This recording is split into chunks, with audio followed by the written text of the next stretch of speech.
Hey, how you guys doing? So we're finally back to a normal schedule for Love Live Superstar. So in case if you don't remember Olympics and Paralympics, that's why we missed a few weeks. But now that should be done, we're back to a normal schedule. Every week will be Love Live Superstar. So I'll be looking forward to having a regular schedule. But let's just jump in straight into the episode. So here we get a look at Chisato when she's young and she's being bullied by these kids. She basically entered this playground. Apparently these kids act like they own it, so then to punish her they decide to take her kind of yarn things for her hair, and then Kanon comes and basically saves her, and Kanon's like, I'm always gonna save you, but then Chisato doesn't necessarily feel like that's great because then she's always being protected by her. So we jump into modern day and you can still see she has those exact same strings that she ties around her buns here. So as you can see, she is still remembering all the stuff that Kanon done for her, which, obviously is good, but you can still feel like she lingers on the fact that she is always being protected by her. So now we jump to the other girls, and, Keke just does that when she's sleeping for some reason. But let's jump to the name of the episode, which is I Dreamed a Dream. These girls are obviously with Sunny Pachon, and they have a regiment where they have to run 10 kilometers. Suna's like, I'd rather work on my hair here. But Keke's like, whoa, Sunny Pachon gave us something, we gotta do this, and well, her enthusiasm doesn't last when she actually has to do it, but it comes right back when she sees the girls perform, because that's how Keke works.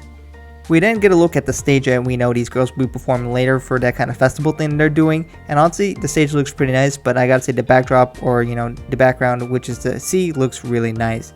We'll jump back to Chisato, who is doing some practices and she's not doing the best, and then Ren comes on out of curiosity and sees that she's by herself and she's wondering where they are, especially because of the fact she's always helping out the club.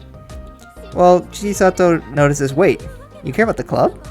And that's definitely kind of different with Ren always being so pessimistic and angry with them. And then when Chisato goes to her bag, this falls out, which we saw before, the notice of the transfer, which is going to be for Chisato looking like she might transfer to the regular course. And Ren's like, whoa, what is this? But then she tries to pretend that she didn't see it when Chisato asks, and she said she didn't see it at all. Meanwhile, we have Keke trying to cook for Sunny Passion, and she tries to cook some authentic Chinese dishes, which they all look pretty nice. We got some bao, the dumplings and crab. Looks really good. But Sumire looks like she's going to try to help because Keke can't seem to handle it. But honestly, it doesn't look too bad. I guess she's just cooking for too long. But Keke doesn't feel great about that, as she is going to be outshone by Sumire here. Then Kanon, which is meditating, ends up having a discussion with her, describing why Chisato isn't here, which of course we know it's for the dance, but she's thinking that there might be another reason behind why she isn't here, for Chisato. Back in the kitchen, we see these girls finish the meal, but Keke obviously being a little discouraged because Sumire ended up making all of it and Keke didn't. Sumire's trying to be nice and saying that she helped, but she didn't, and Kuku's just focused on the fact that she didn't be able to cook this. Kanon and Chisato then have a talk over the phone, and they're trying to discuss about certain things, and then Chisato is trying to figure out, after the tournament she might do something, but obviously this is alluding to the fact that back on the playground that they always sat next to each other, and that she might want to potentially join the group if she wins the tournament here. At least that's what it's alluding to, especially when you focus on the fact they have those two seats and she wants to show that she is capable to do stuff without Kanon. Chisato then doesn't say anything, and then Kanon seems to try to pick up on this, and she asks a favor out of Sunny Passion. We don't say what this favor is, but we can probably guess what this might be alluding to. We're going to jump back to Chisato, where she's going to be staring at that string and only has one tied. But then we all get to see Ren, who is doing some ballet. Very talented, and this obviously reminds us of Ellie a bit here. And she talks to Chisato and is talking about the tournament, and of course the same day as the tournament is these girls are going to be performing. So Ren's focusing on that bag here. She walks away, and she keeps coming back in, and she keeps saying, but then after a while they just get into the topic where Chisato realizes that Ren actually saw that paper, which is the withdrawal.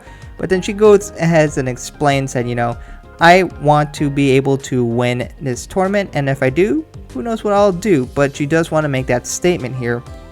If she doesn't win the tournament, then she feels that she's not a good enough dancer and that she can't help Kanon. And if she can't help Kanon, why is she gonna even be bothered being part of the group? So she starts explaining why she feels this way, which goes back to her past, where she was bullied a lot when she was younger, where a lot of girls make kind of fun of her, poke fun of her, because she's all by herself. She doesn't have any friends. What is she doing? She's so weird, and she's so shy and timid. What is wrong with this girl? But of course, we're gonna see that Kanon is gonna come out and help her out. So we see that Chisato runs away and she's crying and she's scared of all these girls. But Kanon is the one who gets to save her. She helps her out in, of course, this instance, but many times in the future as well, and help Chisato become who she is today. And Chisato, of course, is very grateful for that, but she feels like that she needs to become something helpful to her, and that's why she started dancing, so she could be helpful to Kanon in that way. And if she can't do that, she's not going to be helpful to her, and then she feels like that she would be useless. So then Ren asks, what happens if you do win? And then she basically kind of gives you, that wink of an answer. Do you even have to ask? So then we go back to these girls and we get to see the stage, and it looks nice and it brights up, and Kuku's very happy about it. And then we jump back to where we get to see the performance that's going to be happening, where Kanon actually runs and goes and encourages Chisato, especially because she feels that Chisato's acting a little bit weird, and Kanon saw that, so she's going to cheer him up right before the performance here. And Chisato goes and explains that she wants to be able to be better, but she feels like she's tied down and that she is just not good enough for Kanon. But then Kanon reasserts that Kanon is be able to be an idol because of her. So they kind of have the two peas in a pod kind of analogy here, that Chisato's able to help Kanon and Kanon's able to help her. And Chisato is the reason why Kanon is an idol today. So that encourages her, and then she puts on her band and she go ahead and performs, and she wins. So I guess you might figure out what that mean. So we get to see this flyer, and behind that flyer is the withdrawal form, as she wants to devote more time to idol activities, and looks like, I guess, the chairman will potentially approve of that. Then we're gonna go see these girls all together, ready to perform their song together.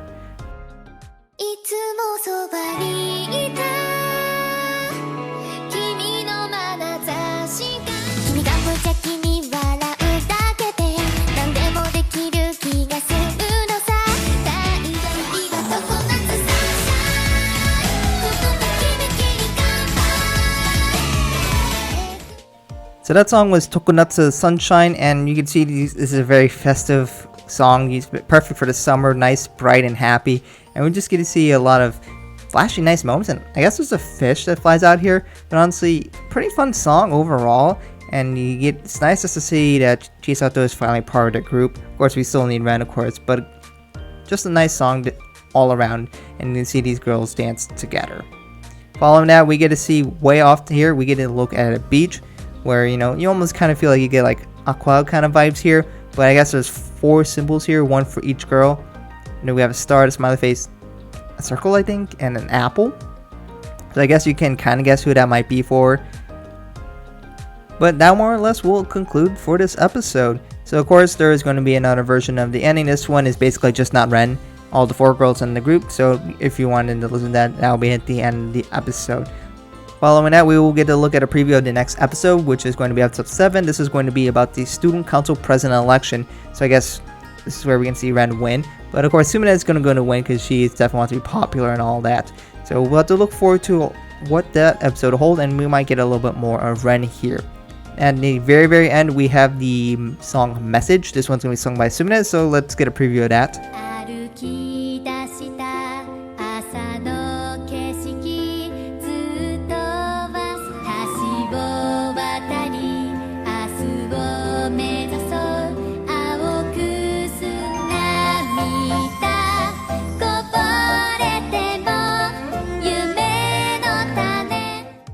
So, very interesting episode that we got here. And of course, we got a much better look at Chisato, and now she's officially part of the group. So, I'm curious to see how that will reflect in the polls. Of course, if you don't know what I'm talking about, if you go click in the description, I have a poll where you can rank the girls from Liela 1 through 5, 1 being your favorite and 5 being your least favorite. And we'll see who is the favorite after this episode. I do expect Chisato to move up in rankings, but I don't know, maybe not. Maybe people are more convinced by this episode. But overall, I got to see a little bit more of Chisato, which is honestly pretty nice. I didn't realize she was going to be bullied that much. We kind of already know her motivations already, and that she wants to be useful to Kanon, but she never really realized that she was actually very useful to Kanon. The reason why Kanon is an idol actually to this day because of her. So I think that was really important to see. And we also got a little bit more look at Ren, because we didn't even get to see her like the last episode. And we're starting to see a little bit more of her not student council president kind of vibe, where they're mean and like, why would you be an idol and blah blah blah. See, because she's definitely a little more friendly with Chisato, because Chisato was not part of the general course or the general study course.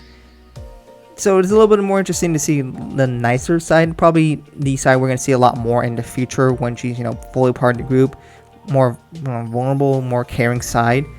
And I did like to see a little bit more of that. I don't think that's going to convince anyone that much as of right now. So we'll have to see about Ren, because that's definitely going to be a lot more of Ren, probably because they're talking about the elections for the student council. But let me know what you guys think about this in the comments below. How does this episode go overall for you? Did you change your opinions of the girls? What do you think about the song? And I guess 2 songs, because we had the one at the end as well. Let me know all about that in the comments below. Thank you guys for watching, and I hope to catch you guys in another video soon.